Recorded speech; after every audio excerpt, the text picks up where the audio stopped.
నమస్కారం, సుమన్ టీవీకి స్వాగతం. నేను గీతాంజలి. ప్రస్తుతం మనతో పాటు ప్రముఖ ఆధ్యాత్మికవేత్త రామచంద్రుని రమేష్ కృష్ణ గురువు గారు ఉన్నారు. వారితో మాట్లాడదాం. గురుగారు నమస్కారం అండి. నమస్కారం అండి. గురుగారు, చార్ధామ్ యాత్ర ప్రారంభమైంది. ఒక్కొక్కటిగా ఆలయాలు తెరుచుకుంటున్నాయి మళ్ళీ. ఎందుకంటే ఆ ప్రాంతం బట్టి అవి మూసివేయటం అవి మనం చూస్తాము, వెళ్ళే వీలు ఉండదు కాబట్టి ఎప్పుడెప్పుడా అని ఎదురు చూస్తాం. జీవితంలో ఒక్కసారైనా సరే యాత్రకు వెళ్ళాలనేది అందరి కోరిక.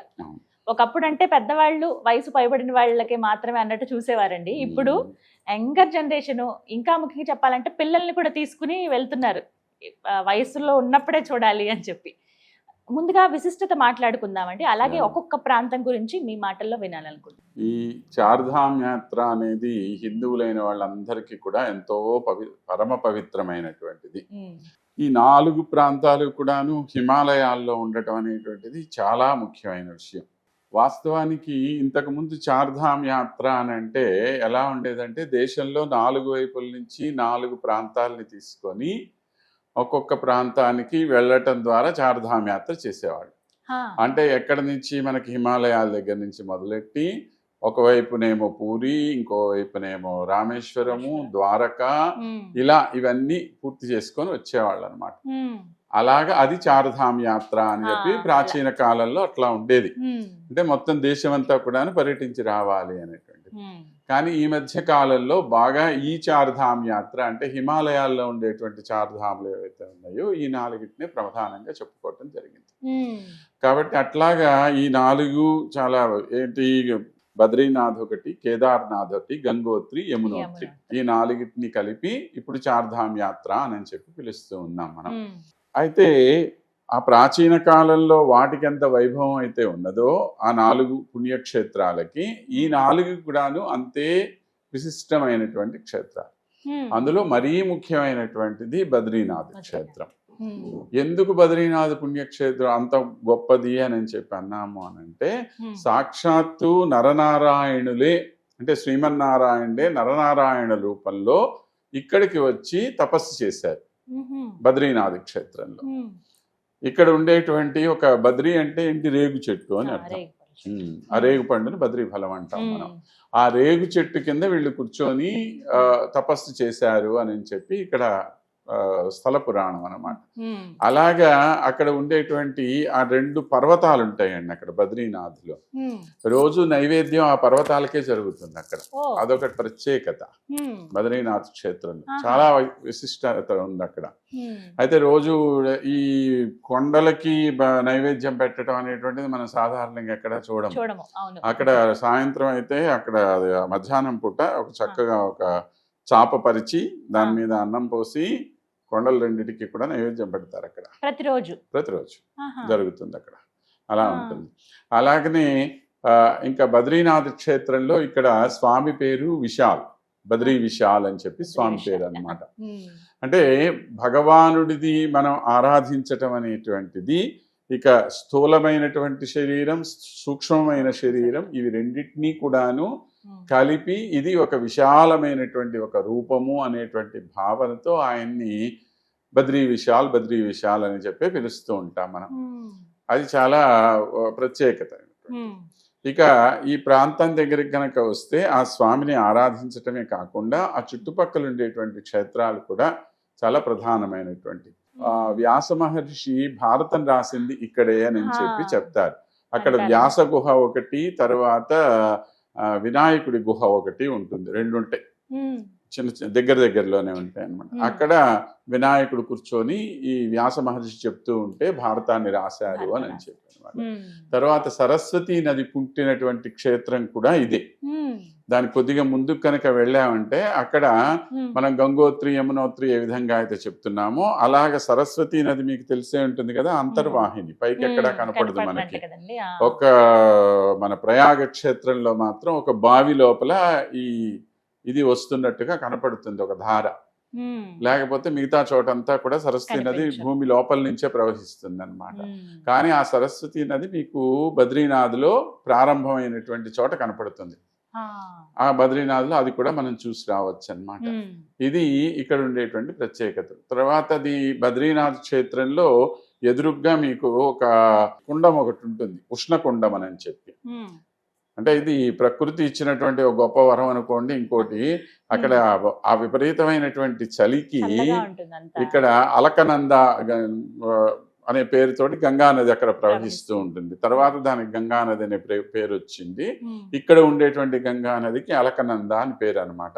ఆ అలకనంద అక్కడ ప్రవహిస్తూ ఉంటే అలకనందలో మీరు ఇలా వేలు పెట్టే ఇట్లా తీశారంటే వేలు గడ్డగట్టుకుపోతుంది మీకు. అంత చల్లగా ఉంటుంది. మీరు ఎక్కడికన్నా పోయి ఒక రవ్వ కొద్దిగా మాకు చాయ్ ఇవ్వండి అని అడిగారు అనుకోండి, వాడు వేడి వేడిగా టీ తీసి ఇలా పోసేసి మీ చేతిలో ఇచ్చేటప్పటికి చల్లారిపోతుంది. అంత చలి ఉంటుంది అనమాట అక్కడ. ఏది ఈ రోజుల్లో. చలికాలంలో అయితే అసలు మీరు అంత మూసేసి ఉంటారు అనుకోండి, అది వేరే విషయము. అయితే ఇక్కడ ప్రకృతి మనకి ఇచ్చినటువంటి గొప్ప వరం ఏంటంటే ఈ ఉష్ణకుండం. ఆ ఉష్ణకుండంలో ఎంత చక్కగా వేడి నీళ్లు ఉంటాయంటే ఇక చుట్టుపక్కల ఎవరు కూడా అంటే మీరు ఎంత గీజర్లు పెట్టుకున్నా ఎంత ఇది చేసినా కూడా అంత వేడి నీళ్లు రావడం అనేది సాధ్యమయ్యే విషయం కాదు. అందుకని అక్కడ శుభ్రంగా వెళ్ళి మనం హాయిగా స్నానాలు చేసేసుకోవచ్చు. ఆ ఉష్ణకుండాలు ఒక 2 ఉంటాయి. ఒకవైపు ఏమో ఆడవాళ్ళకి, ఒకవైపు మగవాళ్ళు. అలాగే వెళ్ళేసి చక్కగా స్నానాలు చేసుకోవచ్చు. వేడిగా ఉంటాయి నీళ్లు. వేడిగా ఉన్నాయి అని చెప్పి లోపల కూర్చున్నామంటే కవిలిపోతుంది శరీరం అంతా కూడా. అంత వేడిగా ఉంటాయి నీళ్లు. అది చక్కగా ఈ మధ్య కాలంలో ఏం చేశారంటే ఆ నీటిని కొద్దిగా పైన పైపుల్లాగా తీసుకొని వచ్చి ఆ పైన ట్యాప్స్ పెట్టారు. కాబట్టి వాటిల్లో ట్యాప్స్ లో కూడా చేస్తున్నారు. లేకపోతే అంత ముందు నీళ్లలో దిగే స్నానాలు చేసేవాళ్ళు. అయితే ప్రకృతిని మనం సరిగ్గా పరిరక్షించుకోవాల్సిన అవసరం ఉంది. అది అక్కడికి వెళ్ళే వాళ్ళందరూ గుర్తుపెట్టుకోవాల్సింది అనవసరంగా సబ్బులు వగైరా వాడకూడదు, షాంపూలు వాడకూడదు. అక్కడ ఆ నీళ్ళంతా కలుషితం అయిపోతుంది. అందుకోసమనే అవి వాడద్దు అని చెప్పి మనకి చెప్తూనే ఉంటారు అక్కడ. అయినా కొంతమంది చేస్తూ ఉంటారు. అది చేయకూడనటువంటి బాధ్యత. ఇంకా వస్తున్న అసలైనటువంటి ఇంకొక ముఖ్యమైనటువంటి విషయం ఏంటంటే బద్రీలో మనం అనుకుంటాం అక్కడెక్కడో హిమాలయాల్లో ఉన్నది, ఇక్కడ ఎవరు పూజారిగా ఉంటారు అని చెప్పి. అక్కడ పూజారులు ఎవరో తెలుసా? కేరళ వాళ్ళు పూజారులు. ఇక్కడ నుంచి శంకరాచార్యుల వారు మొట్టమొదటి అక్కడ నియమింపజేశారనమాట. రావత్తులు అంటారు వాళ్ళని. ఇవి ఇక్కడ నుంచి తీసుకొని వెళ్ళి ఈ రోజుకి కూడాను వాళ్ళే అక్కడ పూజారులు. ఇప్పుడు 6 నెలలు దాదాపుగా 6 నెలలు కూడా అసలు ఇంకేం పూజ ఎవరు ఉండదండి. అప్పుడు ఏంటంటే బ్రహ్మగారు వచ్చి అక్కడ పూజ చేస్తారు అని చెప్పి ప్రతీతి అనమాట. అప్పుడు లోపల ఉండేటువంటి ఈ బద్రీనాథ్ విగ్రహం ఏదైతే ఉంటుందో దాని కింద జోషి మఠ్ అని ఉంటుంది. ఆ జోషి మఠ్కి తీసుకొచ్చి అక్కడ పెడతారు. ఆ జోషి మఠ్లో ఇక్కడ పూజలు జరుగుతుంటాయి. అక్కడ దేవతారాధన అనమాట. ఈ 6 నెలల పాటు దేవతలు వచ్చి ఆ 6 నెలలు పూజిస్తారు. అలాగే ఒక మాట విన్నానండి, ఒక దీపం వెలిగించి ఉంచుతారు, మళ్ళీ 6 నెలల తర్వాత ఉంటుందండి దీపం అలా వెలిగే ఉంటుంది. అది అఖండ జ్యోతి, అది ఉంటుంది. తర్వాత ఇంకొక ముఖ్యమైనటువంటి ఇదేమిటి అంటే అక్కడ బ్రహ్మ కపాలం అని ఉంటుంది.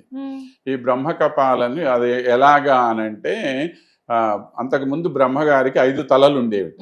5 తలలు ఉంటే అప్పుడు ఒకసారి రుద్రుడితోటి వాగ్వాదం జరిగిన సందర్భంలో రుద్రుడు ఆయన ఒక శిరస్సును ఖండించాడని చెప్పి ఆ శిరస్సు వచ్చి ఇక్కడ పడింది అని చెప్పి అక్కడ ఒక పెద్ద రాయి ఉంటుంది. పెద్ద రాయి, దాన్ని బ్రహ్మ కపాలం అని అంటారు. అక్కడ ఈ పిండ ప్రదానం చేయటం అనేటువంటి చాలా ముఖ్యమైనది. హిందువులు ఎంతో మంది అక్కడికి వెళ్తారు. అంటే ఇక్కడ సాధారణంగా ఈ పిండ ప్రదానం చేయటం అనేటువంటిది ఇళ్లలో చేసుకోవటం ఒకటి, తర్వాత గయలో శ్రాద్ధం పెట్టడం అనేటువంటిది ఒకటి. గయా శ్రాద్ధం అనేది చాలా ఇంపార్టెంట్. ఆ గయా శ్రాద్ధం తరువాత ఇక్కడ పెడతారు. ఇది ఇంకా ఈ శ్రాద్ధ కర్మల్లో అది హైయెస్ట్ అన్నమాట. ఆ బ్రహ్మ కపాలంలో శ్రాద్ధం పెట్టడం అనేది. అక్కడ చాలా మంది హిందువులు వచ్చేసి ఆ ప్రాంతం అంటే ఆ వైపున ఇంకా మిగిలిన వాళ్ళని ఎవరిని పోనివ్వరు. కేవలం శ్రాద్ధం పెట్టేటువంటి వాళ్ళు మాత్రమే అక్కడికి వెళ్ళేటట్లుగా అక్కడ ఏర్పాటు ఉంటుంది. పక్కనే అల్కనంద ప్రవహిస్తూ ఉంటుంది. అక్కడ ఈ శ్రాద్ధ కర్మలన్నీ చేస్తూ ఉంటారు. ఇవి అక్కడ జరుగుతూ ఉండేటువంటివి అన్నమాట. మన శాస్త్రం ప్రకారంగా చూసుకున్నా అంటే కొన్ని నమ్మకాలు మనకు ఉంటాయండి. కొన్ని ప్రాంతాలకు వెళ్ళినప్పుడు ఇవి మనం తెచ్చుకోవాలి అని చెప్పి. అలా బద్రీనాథ్కి వెళ్ళినప్పుడు ఖచ్చితంగా ఇంటికి తీసుకురావాల్సిన వస్తువులు గానీ తెచ్చుకోవాల్సినవి గానీ బద్రీనాథ్ నుంచి సాధారణంగా అలకనంద ఈ జలమే తీసుకొని వస్తారండి ముఖ్యంగా. తర్వాత ఇక స్వామి ప్రసాదము అవి ప్రసాదం మామూలు ఇవేనండి. అవేంటి ఆ కలకండ, ఇట్లా తర్వాత ఆ తెల్లగా ఉంటుంది చూడండి, అవి యాలకుండలు అంటారు దాన్ని మామూలుగా. ఆ తెల్లగా ఉంటాయి చూసారా, అవి బొరుగులు అవి ఉంటాయి అక్కడ. ఆ బొరుగులు అవన్నీ కూడా ఈ చేపలకి వాటికి వేస్తూ ఉంటారు లోపల. అదంతా జరుగుతూ ఉంటుంది. కానీ చాలా, నేను సుమారు మూడు సార్లు 4 సార్లు వెళ్ళానండి అక్కడికి. తర్వాత అక్కడ మరొక ముఖ్యమైన అంటే ఆంధ్ర వాళ్ళకి ముఖ్యంగా తెలుసుకోవలసినటువంటిది ఏంటి అని అంటే, అక్కడ చిన్నజీయర్ స్వామి వారి యొక్క ఆశ్రమం ఉంది. అంటే వాస్తవానికి పెద్దజీయర్ స్వామి వారు ప్రారంభించారు అది ఆ రోజుల్లో. ఏది ఎటువంటి సాధనాలు లేనటువంటి రోజుల్లో అక్కడ ఒక పెద్ద రామకృత స్తంభాన్ని ఆయన ఏర్పాటు చేశారు. ఈ రామనామం రాసినటువంటి రామకోటి రాస్తారు కదండి, అవన్నీ కూడా ఒక స్తంభంలో వేస్తారనమాట. రామకృత స్తంభాలు అని చెప్పి ఆయన దేశంలో ఎన్నో చోట్ల వాటిని స్థాపింపజేశారు పెద్దజీయర్ స్వామి వారు. అలాగే ఒక ఆశ్రమాన్ని ఏర్పాటు. ఆ ఆశ్రమము ఎంత గొప్పగా ఉంటుంది అని అంటే అండి, అసలు అటువంటి ప్రాంతంలో మనకి ఒక అకామిడేషన్ దొరకటం అనేటువంటిదే చాలా గొప్ప విషయం. కానీ చక్కగా 2 పూట్ల మీకు హాయిగా ఆంధ్ర భోజనం దొరుకుతుంది అక్కడ. చక్కగా చూస్తారు. ఇక మన శక్తి కొద్ది ఎంతో కొంత వాళ్ళకి మెయింటెనెన్స్కి ఏదో ఇచ్చుకొని రావటమే కానివ్వండి. అక్కడేమి నిర్బంధంగా ఇంత వసూలు చేయాలి అంత వసూలు చేయాలనేటువంటి సిద్ధాంతం ఏమీ లేదు.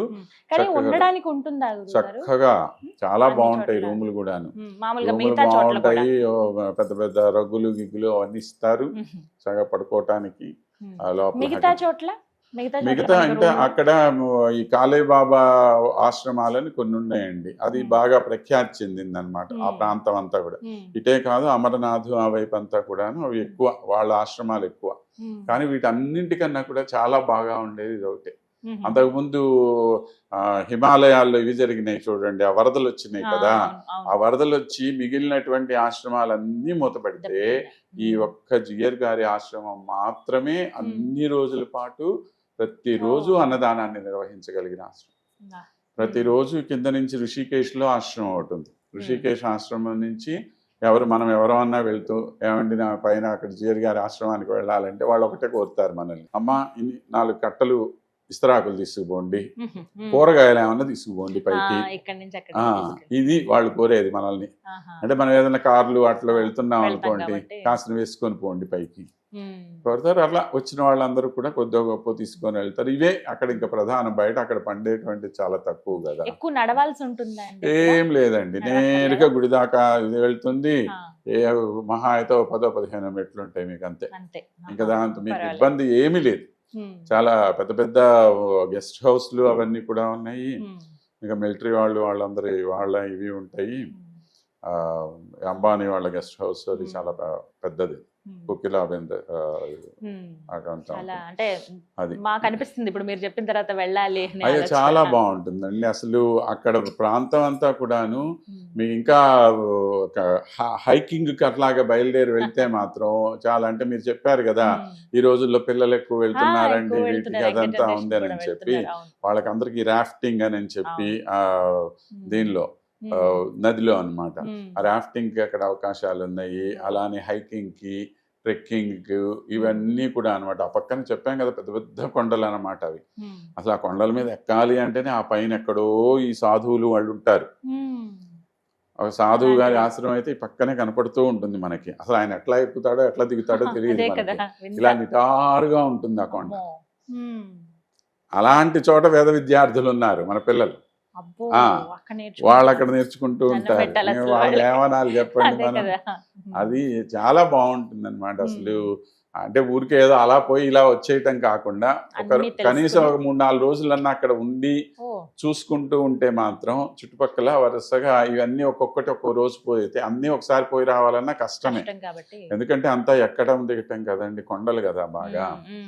పోతే ఇంకొద్దిగా ముందుకు పోతే ద లాస్ట్ చాయ్ దుకాన్ ఆఫ్ ఇండియా అని ఒక బోర్డు పెట్టుంటాడు ఒక ఆయన. That is the last tea కొట్ అనమాట ఇండియాకి. ఇంక తర్వాత బార్డర్ వచ్చేస్తుంది, చైనా బార్డర్. అలాగా ఇవన్నీ కూడా చాలా, అంటే అటు ఆధ్యాత్మికమనే కాదు, ఇటు ఒక టూరిస్ట్ కేంద్రంగా కూడాను చాలా గొప్పగా ఉంటుంది బద్రీనాథ్. ఎందుకంటే ఇప్పుడు నేను చెప్పినటువంటి చార్ధాములో ఉండే మిగిలిన అన్ని 3 ప్రాంతాల కన్నా ఎక్కువ నివాస యోగ్యమైనటువంటి ప్రాంతం బద్రీనాథ్. మొత్తంగా స్వామి ఎలా ఉంటారండి అక్కడ? బంగారు రూపం. విగ్రహం ఆ. చాలా చక్కగా ఉంటుంది అంటే స్వామి. ఏ రూపంలో ఉంటారు? విష్ణువు అని వాళ్ళు అనగానే విష్ణుమూర్తే. ఆ, బద్రీ విశాల్ అంటే విష్ణుమూర్తి ఆయన. ఆ.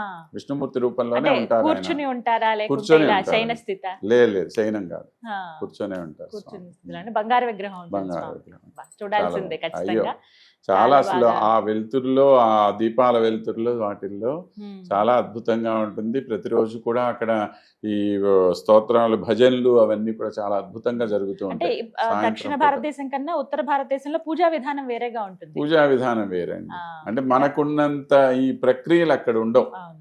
వాస్తవానికి అక్కడ ఏంటంటే ఈ భజన, కీర్తన వీటికే ఎక్కువ ప్రాధాన్యత. కానీ మన దగ్గర ఏంటంటే కొద్దిగా ఈ తంత్రము ఇవన్నీ కొద్దిగా ఎక్కువ అన్నమాట. మంత్రాలు వాళ్ళ చదవడం, దగ్గర అంత అలంకరణలు ఇది ఇవన్నీ ఉండదు ఉంటాయి. అనమాట. ఉమ్. కానీ ఒక మీకు ఏమంటారు ఆధ్యాత్మికత, ఒక ఆ, ఏమంటారు మనస్సు ఉప్పొంగిపోతుంది అక్కడ ఆ Vibe. ప్రాంతానికి వెళ్తే. Positive ఆ vibe వైబ్రేషన్స్ వచ్చేస్తుంది. అంటాం కదా, ఆ వైబ్రేషన్స్ మాత్రం మీకు అద్భుతంగా అనిపిస్తుంది.